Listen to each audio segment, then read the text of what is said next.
It was a warm Sunday evening in March, and I was with my friends Kelly and Tom at the INXS concert at the Assembly Hall in Champaign. In my mind, Michael Hutchins was there to sing just for me.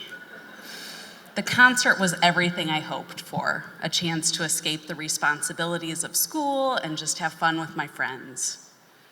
When I got home, the house was quiet because my mom was out of town and my dad was already asleep, so I couldn't share how great the concert was. Monday started out like a typical day. By the time I got up, my dad had already left for work. I got myself ready and headed off to school in my 1972 blue Ford Maverick. When I got home from school, I could tell that my dad hadn't come home yet, and that was strange because he was always home before me. I waited a few minutes, thinking maybe he had just stopped somewhere and would be there soon. After about an hour, I called his work and asked if he was still there, and they told me no, he had left at the same time he always did. After about another hour, I decided to call the local hospitals, thinking that maybe he'd been in an accident. No sign of him at the hospitals either. I knew I wouldn't be able to reach my mom because she was driving back from South Carolina, and this was long before cell phones. Eventually, I put myself to bed, never hearing from my dad that night. Early the next morning, I woke up when my mom, my Aunt Jane, and Uncle Kenny returned home from their trip. They woke me up. I remember crying to my mom, telling her that my dad had not come home and I didn't know where he was. Just then the phone rang, and my mom told me to go ahead and answer it, but if it was my dad, not to tell him that she was home yet. Well, it was him, and his first question was to ask if my mom was home yet. I told him no, while staring at my mom in complete confusion. Now my mom was crying. I had to get ready for school. It was a terrible day, filled with uncertainty and anger at both of my parents for putting me in the middle of whatever was going on. When I got home later, my dad's car was in the driveway. I walked in, and my parents were sitting in the living room, and I asked my dad where he had been the night before, and felt my stomach drop when he responded that he had stayed at his new apartment. I knew my parents hadn't always been happy, but it never occurred to me that they would actually separate. My dad made it clear to me that he had wanted out for quite some time, but he chose not to move out until after my 18th birthday, so he wouldn't have to pay child support. I had turned 18 just a few months prior, and I'm the youngest of his 4 daughters. Suddenly, so much became clear.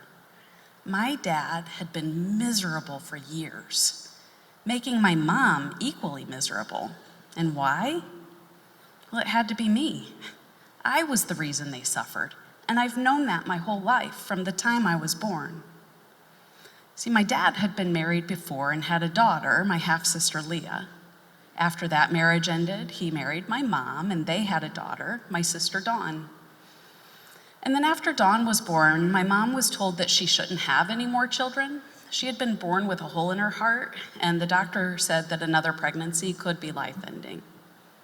Well, my mom was not going to stop at one pregnancy, so she opted to have open heart surgery to repair her heart. 3 years later, my sister Denise was born, but my mom and dad really wanted a son. So they decided to try one more time to have another baby. And when Denise was just 4 months old, they got the news that they were pregnant. And the doctor shared that the baby was a boy, and they were so happy. My mom's mother was so excited that she bought an orange Tonka dump truck for the grandson to be months before my mom's due date. Then on December 29th, 1972, my mom went into labor. The story goes that she almost didn't make it to the hospital in time. She and my dad welcomed their baby into the world at 12:25 p.m. His name was supposed to be Mark, and the baby boy clothes were washed and ready. But the joy they felt in anticipation of their baby boy drained when I was the one who was born that day. Their 4th daughter. Why? Well, it had to be me. It was made obvious to me over the years how immensely disappointed they were to have another girl instead of their promised son.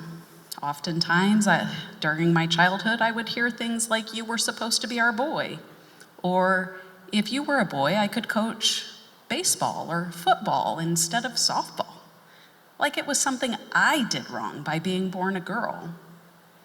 But the feeling of knowing that I wasn't what they wanted was instilled in me at a young age. It had to be me. Little did I know at the time how much those words would have a long-lasting effect on how I perceived myself. You see, in my mind, I was clearly the reason why my parents started fighting. They would have been happier if I had been the boy they always wanted, and maybe they would have stayed together, but nope, it had to be me. I learned at a young age that no one expected much from me. There were no expectations for me to earn good grades, no curfew to speak of, and my house was pretty toxic and I never invited friends over. In fact, my first birthday party with friends was when my friends had a surprise party for me when I turned 16. My family always said it was just too hard to celebrate my birthday since it's so close to Christmas. It wasn't until my junior year when my high school guidance counselor sat down with me to ask what I wanted to do after high school that I even realized I could do something more than just exist as the disappointment, the problem. She encouraged me to become a teacher. I was incredibly doubtful that it would matter, but she helped me fill out college applications and explained that I would qualify for financial aid. That was the first time in my life I felt like I had any power to make choices about my future. It had to be me. I had to be the one to set expectations for myself. If I was going to have more in my life, then it had to be me to make it happen. I didn't let my parents' misery and my dad moving out stop me from moving forward with my plans. I went to Illinois State and lived in a dorm with my best friend from high school, Julie. Julie and I defied the odds and not only stayed friends while living with each other, but we're still friends today, and she made the few-hour trip down to support me here tonight.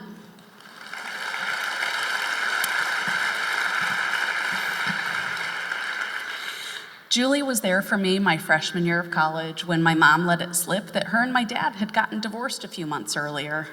The rest of the family already knew, but they didn't think they should tell me. Over Easter weekend of my freshman year, both of my parents told me that there was no room for me to live with either of them that summer. Had to be me. When my Aunt Jane and Uncle Kenny found out that I didn't have anywhere to live and planned to quit school to support myself, they offered to let me move in with them. I couldn't understand why they would do that for me. Didn't they get it? It had to be me who caused all the problems. Why would they want to bring that into their house? But Kenny and Jane were my saving grace and saw something in me that I didn't see in myself. They helped me believe that I could have dreams and goals, and the only one who could stop me from accomplishing them was myself. It had to be me. I did become a teacher. I earned my master's degree and became a principal. And then I finished my superintendent certification and have been a superintendent for 3 years now.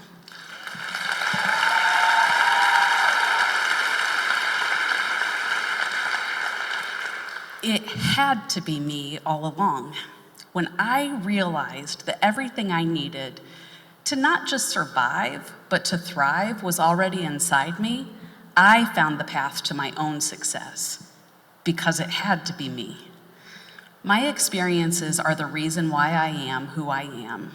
I do not use my experiences as excuses to give up. My daughter Macy is 22 and Katie is 21, and they both know that they are loved and cherished for being exactly who they are. And you know who made sure of that? It had to be me.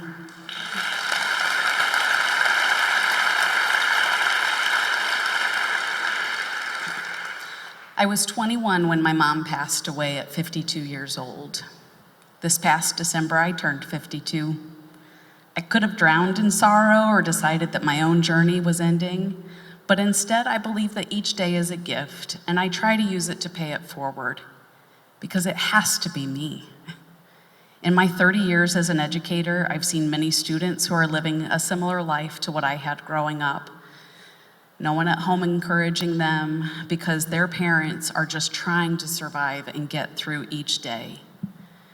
I find that those are the students I'm most drawn to, whether it's a preschooler or a senior in high school. Every person deserves to hear, "I'm proud of you, keep up the good work," or "I'm so happy to see you today." I get to be that voice of encouragement, and there is no better feeling than to see a child's face light up when they know there is someone rooting for them. I am so grateful that I get to be there for them. From the day I was born, I now know I have always been exactly who I was meant to be. Someone who can overcome, someone who can encourage and inspire others, someone who sees the value in every little girl, my daughters, and my students. Someone who can make the world a little brighter for all. You see, it had to be me.